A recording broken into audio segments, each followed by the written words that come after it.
What's up, everybody? You tuned in to another episode of Off the Yard. I'm Big Lance. And I had to touch on something today that, is something that it resonates with me often because it's something that I deal with on a regular basis as far as, you know, PTSD, I guess would be the good word for it. But I'm going to talk about the most heinous thing, the most degrading thing that the guards ever did to me in the penitentiary, man. And, you have inmates who are savage, but you got guards who are savage too, man. And I was watching a video, my brother from another mother, man, Jay Williams. Shout out to Jay Williams, Let's Live Life. It made me remember something, man. So let's get into it. Gladiator game, gladiator game. I'm Big Lane. Tuned in to Off the Gladiator game, gladiator game. I'm Big Lane. Tuned in to Off the Gladiator game. I started doing time very young. By the age of 17, I was pretty much seasoned. I was headed off to adult prison. I was headed off to a man's world. I wasn't going to juvie no more. They had tried me as an adult. I was going off to the big house. And it was just kind of one of those things where, like, you young, you have that young man bravado, that young man pride. You have, an attitude, a chip on your shoulder. And I was already on the mindset of, ain't nobody going to mess with me. That being said, when I walked into a unit or I walked into a pod or block, back then a lot of the prisons were still old, man. They hadn't built a lot of the new prisons, or they were just in the process of building them. So it was old school, man. They had bars still, like the stuff you see in the movies. I remember walking into the county jail, and deep down I was terrified. I'm not gonna lie. I wasn't the biggest kid. I could barely grow a mustache. And I was in prison. I was headed to prison. I knew I was going to prison. Hadn't had my time given to me yet, but I knew I was going for 5 or better. This is one of those things where, even though I was a first-time offender, where most people, first-time offenders, get about a year or so, my crime was pretty bad, man. It was high-level felonies, 20 to life on 3 different charges. So I'm facing a life sentence. In reality, I knew I wasn't going to get that, but I had to make a name for myself early. I didn't want to go down the road, as we call it, or upstate or wherever, with a bad name. I knew this already because I had done a couple years in juvie, so I knew kind of the rundown and to get down on how you should act and carry yourself. But I was also green to a lot of other things as far as the adult system. My first experience, or my first fist fight, was with a dude named Mike Pettis, man. Shout out to Mike Pettis, man. We actually became cool after this. But we're playing cards one day, and he would slap the cards. When he plays spades, you get up, pow, ha, pow, So I started doing it back to him, but I was doing it in a mocking way. I was disrespecting him. I was being disrespectful. For no reason. All because he was whooping my butt in spades. So I started, I was talking crap while I was doing it. Now, Mike Pettis was in his late 40s at the time, but he had done numerous prison bids, had probably done about 20 years of his life in prison. He, kind of a bigger dude, Me and him get to going back and forth. He said, well, put your shoes on. Because we would have shower shoes in the day room there. And we said, get your shoes on. So I went and put my shoes on. And when I came out the cell, Mike Pettis rushed me. Boom, boom, we're fighting. He grabs me, pushed me up into, we had these bars that were like, you would walk into to go out. It's sort of like a vestibule almost, but it was bars. And it was this little space between the cells and the bars that was like a just a nook. Well, I'm fighting, and he wraps me up, puts me in that nook, and commenced to putting hands on me like I had never experienced in my life, man. This dude's hands felt like bricks every time they hit my face. I took an L from Mike. COs came in, they heard a ruckus. I went to my cell, kind of ducked down like I was brushing my teeth and washing my face. I've been lumped up. I had blood all over my face, my hands, so I'm trying to get it off. And I didn't want to come out the cell looking like Willie Lump with the COs there. So COs was like, everything all right? And Pettis just figured the white boy's going to tell on me. The white boy didn't tell, though. Even though you might take a loss in prison, but that don't mean you're soft. It don't mean that it actually shows that you'll fight for yours. Win or lose, it's a respect thing. Even though I got my butt kicked, I stood up to him. Even though I was in the wrong and being disrespectful, I didn't let him punk me out. That being said, I started to wear that one little fight as a badge of honor for some reason, right? But that's how it is in juvie. In the juvenile system, you fight once or twice, you're good. But in the adult system, that don't mean anything. You get your respect, but you can't walk around like you're too tough Charlie just because you've gotten in one fight. And I got my butt kicked. So, but this is a teenager's mindset, man. Oh shoot, I fought Mike. But that don't mean nothing. So I constantly kept getting in trouble, man.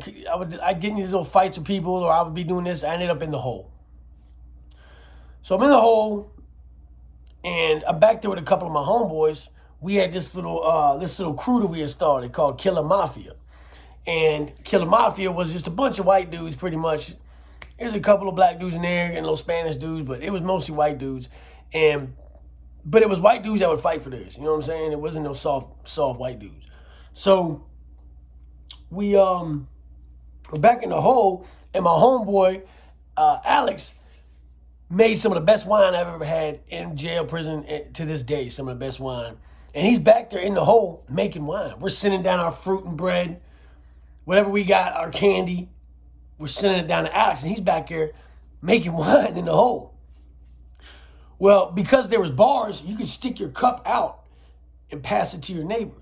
So he passes me 2 big tumbler cups of this wine that he made. I'm at this point about 18, turned up, rocking and rolling, rootin' tootin' little cracker, man, off the chain already. You start adding some of that liquor to me, and all the stuff that I've been holding in over the years started to come out. So I'm back there in the hole, turned drunk, and I'd snuck a lighter that I bought out in the unit. I stuck it back there with me in case I could find some roll-ups back in the hole, because you can always find something. You can jug a cigarette here and there, you know what I mean? Or a feezy. A feezy is what we call like a pin joint. That's what we call them here, a feezy. Well, I'm drunk, so I take my mattress and my sheets and I light them on fire in the cell. So I'm in a cell, drunk as hell, with everything lit on fire. Well, they had this corporal, man, at the time. He was a corporal. I think he's something big now. His name was Civils. And Civils was this big black dude, swole up, tight shirt wearing, bald head, big intimidating guy, probably about 6'3", 6'4", every bit of 280, but a solid 280. You could tell he hit the gym, probably had a couple, probably was doing the roids. He comes back then. I start talking smack to him. Now, me and Silvers had always been kind of cool up until this point. And he told me, he said, watch your mouth, boy. And at this point, this is the late 90s, man. So it was very racial in the jail. And even the COs had like a hint of racism when it came to white dudes, man, because that's just the way it was. I start spitting off, but you ain't gonna do nothing. Knowing damn well if this man wants to, he can fold me in half. I ain't nothing but a $1.85, right? Anyway, they come and they spray they hit the fire extinguisher, spray all the stuff, and right behind the fire extinguisher, they hit me with the OC spray. And OC spray, it's like comes in a big canister, man. It's like on a gun, and they would hit you with it. So now I'm rubbing my face, but the more you rub, the worse it gets. It's in my eyes, in my mouth. I'm coughing. My eyes are just. It feels like your eyes are on fire, bro. It's the worst feeling in the world. They unlike this back in the day, they had keys. They hit the key. 6 of them run in, and we get to rumbling in the cell. Boom! They drag me out of the cell. They take me into the shower area where we would all go take showers and where they bring new intakes because it was up towards the front. This was a small jail. So they slam me, boom, onto the floor. Civils gets on top of me. He's got the back of his elbow in the back of my head, like in my neck. He's just grinding it into the back of my neck, like hard, just big. I mean, this dude's elbow was as big as my chest. He's just digging. He's like, talk that smack now. He takes his belt off. And he lets me stand up. And he's like, you talked all that in the cell. What's up? What's up? And I'm standing there. I'm petrified. I've been thrown on my face. I'm in my underwear. They strip my clothes. I'm in my underwear, right? Standing up to this dude who is just, like, when I'm looking up, I'm looking at him like this. Massive. I mean, his chest is this big. But because I was young and stupid, I took off. I swing at him. Whack! And I catch him square in the jaw. And when I tell you, it was like one of those movie scenes where, like, the Kung Fu guy gets hit and he turns his head and looks at him. That's exactly what happened. I hit him with everything I got. His head snapped and he looked at me. And I knew I was in serious trouble. Now, when I told you about fighting Mike Pettis and how his hands felt like bricks and that level of pain that I was about to experience from fighting this massive human being is, I can't even find the word to talk about it, man. When it hit me, it felt like my world was ending. It was like boom, boom. You know, it was crazy. I never swung another punch at the man. I was basically trying to duck, and he would hit me so hard, it hit me in my ribs, and it felt like my rib was touching my other rib. You know what I'm saying? Like my cages were just getting, and then he picked me up, slammed me on my head again. Head is leaking. They put me into a chair. They strap your hands like this into this chair, right? So I'm sitting there in this chair, and I'm in my dun-dun-duns, right? I'm strapped to a chair, feet, arms like this, and they have this net they put on your face because I'm spitting at them, I'm cussing. So they put the spit bag on me. I'm still going on because I'm drunk as hell. Don't even care that my head's split wide open. My body's beat to a pulp. But pride is taking over. So I'm sitting in that chair. They finally, because I keep on doing this, I keep on moving, they take this helmet. And it's about 15 to 20 pounds, this helmet is. And it's designed like that for a reason. You put 20 pounds on your head and sit there for a good hour, and your neck will be like this. It'll be stuck down. So now I'm sitting there strapped to this chair, right? I'm in my dun-dun-duns. I done pissed myself because they won't let me use the bathroom. So I got piss all over me. I'm laying like this, got the net thing on, the helmet. My neck feels like it's pulling away from my spine. And they left me there till the next shift. Let me explain something to you. These correctional officers work 12-hour shifts. When this happened, this was the beginning of the night shift where Civils was on. He left me there all night, all morning, until they switched. So I was literally in that thing. I'd even say, just taking a few hours for the whole situation, a good 9 hours. 9 hours. I sat there, strapped to a chair, out in the hallway where females and everybody are walking by. I've done pissed myself. I have this helmet on, and I'm just laying there. And I remember I kind of come to, and I just started kind of quietly sobbing. I don't know. And then the sergeant for the next shift comes on and goes, "Yo, man, how long has this guy been sitting out here?" And they were like, he was there from last shift. No one told us to take him out. So I'm sitting there, still strapped to this thing, and he's like, "Man, get me the key." It's basically the sergeant like flips out. He's like, bro, you cannot do that to this. You can't do that. They're only supposed to leave you in that chair a maximum of 4 hours.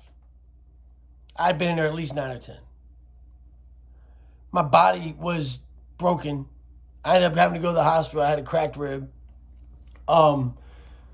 He took me, I remember him unstrapping me. I just kind of fell forward. And they caught me, the lady, there's a lady there. She catches me, one of the nurses.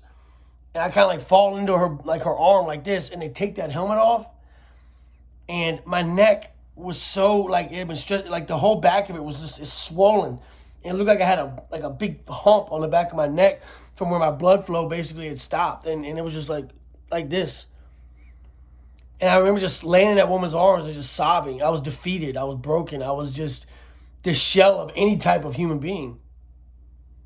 And it was the most degrading thing I've ever felt in my life. It was the most, I can't even think about what I would use to describe that. It was inhumane.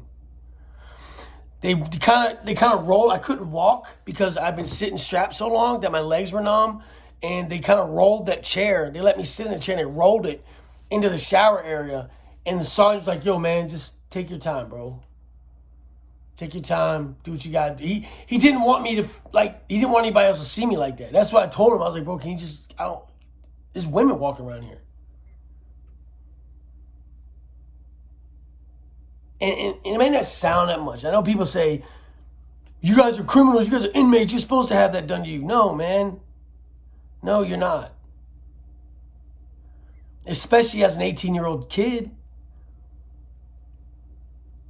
Yeah, I shot my mouth off. Yeah, I was rude and disrespectful, but did I deserve that? I laid in that shower, I remember, and just cried, man. But it wasn't like a sad cry. It was anger. It was anger. And for the next, I would say, forever. I would always get very defensive around COs, man. I would feel like as soon as they'd approach me with any type of aggression, I'm ready to fight because you're not putting me back in that chair, man. Because that's what I automatically go to. You'll have to kill me before you put me back in that damn chair. I'm not going in that chair again. I meant it. I never have been put back in that chair. I've been hog-tied. I've been sprayed. I've been hit by electricity, electric shields, tasers, OC, all that stuff I've been hit with, but you will not put me back in that chair. It created so much anger towards any type of authority for me, like cops, COs, administration. To the point where even to this day, somebody tries to tell me what to do, all I think about is that chair. And I probably at some point in my life should have gone and maybe talked to somebody about that, but I didn't, and here we are. And this is just one story, guys. This is just one thing that happens in there. I can't even begin to go down the list of how many people I've seen or I have personally been straight abused by the administration. Now I get it, they're human too and they're going to have bad days, but you should not strap somebody in a chair for 10 hours in their underwear in front of everybody with piss on them, beat up with a 20-pound helmet on their head.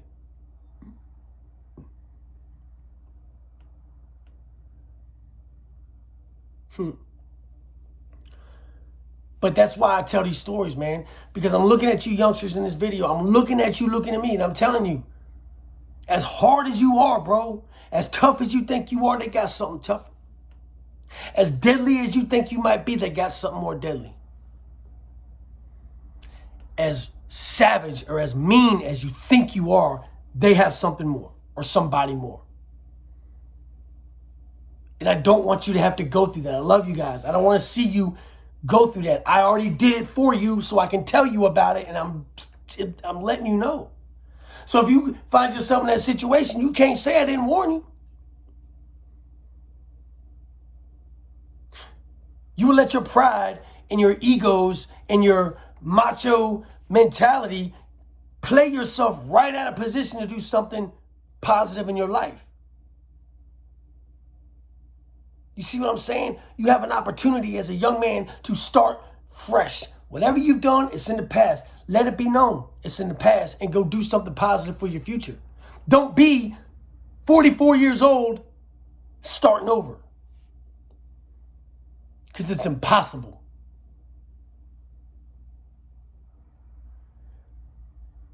And all it does is frustrate people around you. Why can't you get right, bro? I don't know. Maybe because I was strapped to a chair for 15 hours one day and I can't get over it. Maybe because I was shocked with an electric shield just because I wanted bigger trays, more food because I was starving. Or maybe I was taken back in that back room where there wasn't no cameras and had feet and elbows and fists and billy clubs put to my head. I don't know. Maybe that's got something to do with it. But the people out here don't get that, man. They don't understand that, and they never will. As much as you try to explain it to them, they never will. How come you can't do this? How come you can't do that? I don't know why, bro.